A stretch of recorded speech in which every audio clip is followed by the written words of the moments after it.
In 2015, Forever 21 looked unstoppable. Its stores filled shopping malls, its yellow bags were everywhere, and its clothing ended up in the closets of millions of young people. The company was selling the promise of runway fashion at prices almost anyone could afford. At its peak, Forever 21 generated more than $4 billion in annual sales. But a decade later, the brand that helped define fast fashion in America was closing its U.S. stores after filing for bankruptcy for the second time. This is not just the story of a clothing retailer that lost its customers. It is the story of how the company that made fashion fast was eventually beaten by a world that moved even faster. In March 2025, the end became impossible to ignore. Forever 21's U.S. operating company filed for Chapter 11 protection and began closing stores across the country. For shoppers, the news looked sudden. Another familiar mall brand surrounded by liquidation signs. But the collapse had been building for years.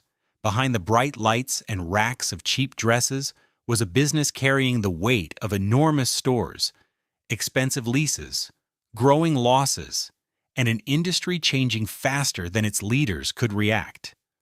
The final bankruptcy was not a surprise to the people inside the company. It was the last stage of a long decline that had started while Forever 21 still looked like a winner. Forever 21 began in 1984 with a much smaller ambition. South Korean immigrants Do-Won Chang and Jin-Suk Chang opened a clothing store in Los Angeles called Fashion 21. The shop focused on affordable clothing, especially styles that appealed to young customers who wanted to look current without spending department store prices. The idea was simple, but the timing was perfect. American fashion was becoming more trend-driven, and a new generation of shoppers wanted variety instead of buying one expensive outfit for years. The Changs understood that customers would return often if the merchandise changed constantly and if the price felt low enough to justify an impulse purchase. What Forever 21 sold was not luxury, craftsmanship, or timeless design. It sold speed. A customer could walk into a store, see a version of a trend from music videos, magazines, or celebrity culture, and leave with something similar for very little money. That formula made the brand feel exciting. Instead of treating fashion as a seasonal purchase, Forever 21 turned it into frequent entertainment. New items appeared constantly. Stores were crowded, colorful, and designed to make customers keep looking. The company was not asking young shoppers to save for fashion.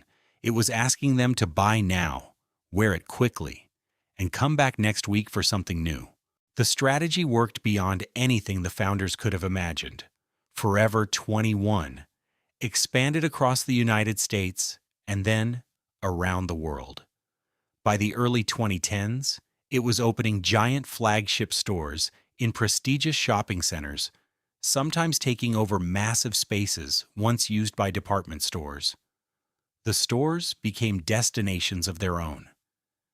At its height, Forever 21 had hundreds of locations and billions of dollars in annual sales. The company appeared to have solved the retail puzzle: keep the prices low, keep the styles moving, and keep opening stores wherever young people gathered.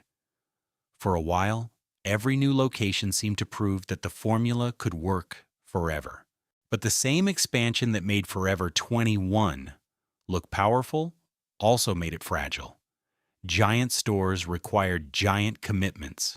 Every location meant rent, payroll, utilities, inventory, security, and a large amount of clothing that had to sell before the next trend replaced it. In a strong mall, those costs could be hidden by crowds and high sales. In a weak mall, they became a burden immediately.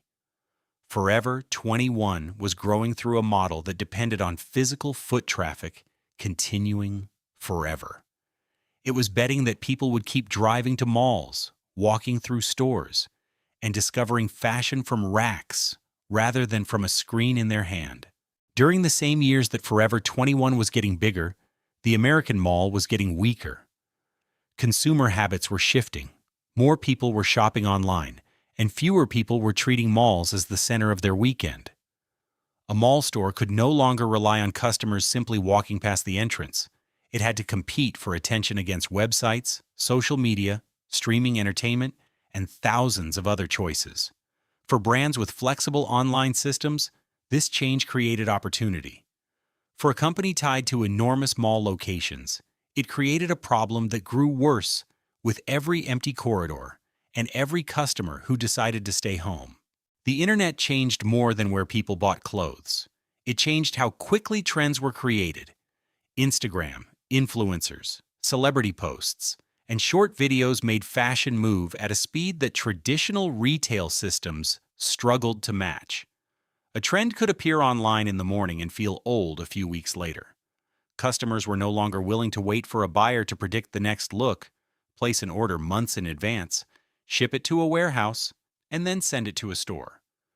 They wanted a constant stream of new choices, personalized recommendations, and the ability to purchase without leaving the couch. By 2019, the pressure could no longer be hidden. Forever 21 filed for Chapter 11 bankruptcy protection for the first time. The company closed hundreds of stores and pulled back from a number of international markets. It was a stunning reversal for a retailer that had once seemed to own them all. The filing showed that scale alone could not save a business when the cost structure was too heavy and sales were no longer growing fast enough.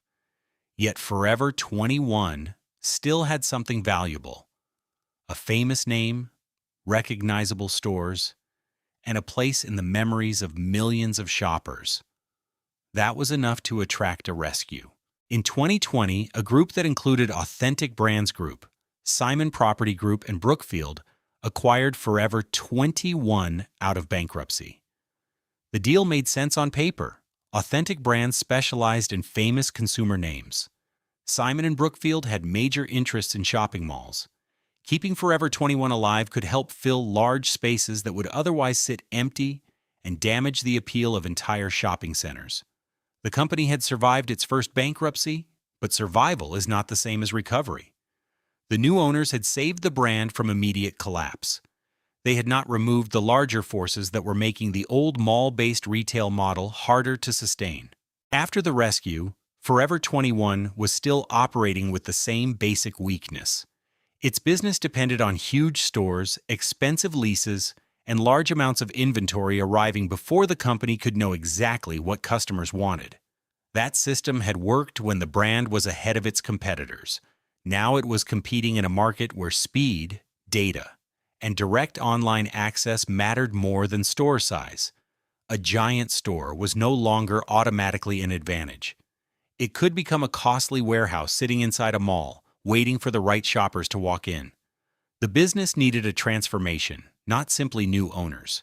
Then the pandemic hit. Shopping malls emptied almost overnight.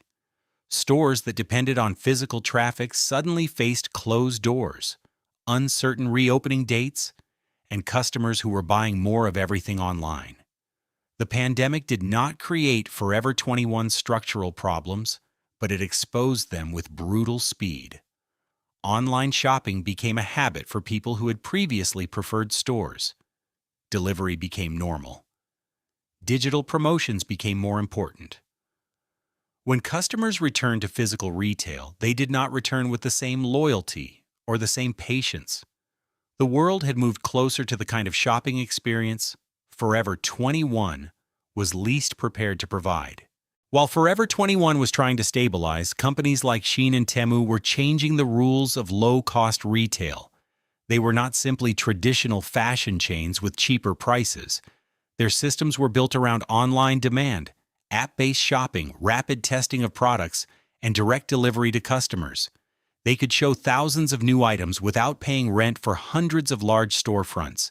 They could learn from clicks, searches, and purchases almost immediately. And they could move quickly when an online trend started gaining attention. Forever 21 had once disrupted slower retailers. Now it faced companies designed to disrupt Forever 21 itself. Price was one of the hardest problems to solve. Forever 21 had built its reputation on inexpensive fashion, but its competitors could often go even lower. They had fewer physical store expenses and a direct connection to customers through their apps. In the United States, the so-called de minimis import rule also became part of the debate because it allowed many low-value packages to enter the country with different duty treatment than bulk imports. That policy was not the only reason Forever 21 struggled, but it highlighted the deeper issue. Forever 21 was trying to compete on price while carrying a far more expensive business model. In 2023, Forever 21 made one of the most unusual decisions in its history. Instead of trying to defeat Shein, the company partnered with it. Shein acquired an interest in Spark Group, the operator connected to Forever 21, while Spark also became a minority shareholder in Shein. The partnership was meant to give Forever 21 access to Shein's enormous online audience and give Shein more physical retail touchpoints in the United States. It sounded strategic, but it also revealed how far the balance of power had shifted. Forever 21 was no longer setting the pace of fast fashion. It was trying to borrow momentum from the company that had overtaken it. The partnership could not erase the costs Forever 21 already carried. It still had stores to operate, leases to pay, workers to schedule, and inventory that could become outdated before it left the racks. It also had a brand identity problem. For years, Forever 21 had been the place to find cheap fashion quickly. But when customers could open an app and find far more products at even lower prices, the old promise became less special. A partnership can improve distribution. It cannot automatically make a slow organization fast or make a costly business cheap. The company was competing against a future it had not built for. By 2024, the financial strain was becoming severe. Bankruptcy documents later showed that Forever 21 lost about $150 million during that year and expected further losses in 2025. Those numbers mattered because they showed a company no longer dealing with a temporary setback. This was not a single weak season or one disappointing collection. The business was consuming cash while the competitive environment kept getting tougher. Every month, the company had to find enough sales to support a cost base built for a much larger and stronger retail world. The rescue had bought time, but time was running out. On March 16, 2025, Forever 21's U.S. operating company filed for Chapter 11 protection again. This time, the company said it would wind down its American operations and begin store closing sales, while it continued to look at options for its assets. The filing made clear that the famous U.S. retail operation was no longer planning an ambitious comeback through the same store network. The brand could still have value in other forms, and international operations were separate from the U.S. process. But for the familiar Forever 21 stores in American malls, the era was ending. The second bankruptcy was not a reset. It was a retreat. It would be easy to say that Shein killed Forever 21. It would also be incomplete. Shein and Temu intensified the pressure, but Forever 21 had been weakened long before its final bankruptcy. It expanded aggressively. It tied itself to giant malls. It carried high fixed costs. It had trouble adapting to changing consumer behavior, and it faced a retail environment where even a powerful brand could not survive by doing what had worked 10 years earlier. The lesson is not that online competitors always win. The lesson is that companies become vulnerable when their old strengths prevent them from seeing the next version of the market. Forever 21's story is bigger than one retailer. It is a warning about success itself. The model that makes a company powerful can become the model that traps it. Forever 21 won by giving customers fast, affordable fashion inside the mall. Then technology changed the meaning of fast, changed the meaning of affordable, and changed where customers wanted to shop. By the time the company tried to adapt, it was carrying the cost of the world it had helped create. Forever 21 did not disappear because fashion stopped moving.